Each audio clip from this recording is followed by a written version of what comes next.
So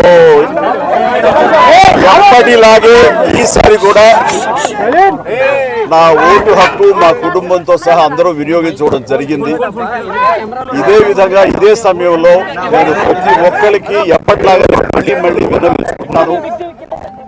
మీ vote వినియోగించుకోండి. Vote అనేది కేవలం హక్కు మాత్రమే కాదు, అది మన బాధ్యత.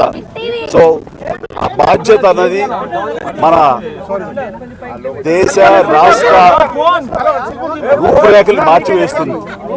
కాబట్టి సరైన నాయకులు వీళ్ళు మనకు న్యాయం చేస్తారు, మనకి సుపరిపాలన అందిస్తారు అన్న నమ్మకం ఉన్నటువంటి నాయకులకి మీ మద్దతు ఓటు ద్వారా తెలపండి. ఆ తర్వాత మన అభివృద్ధిని రావడానికి, అభివృద్ధి పథంలోకి మన దేశంలోనే రాష్ట్రంగా వెళ్ళడానికి దోహదపడేవాళ్ళు. So please make use of your vote power.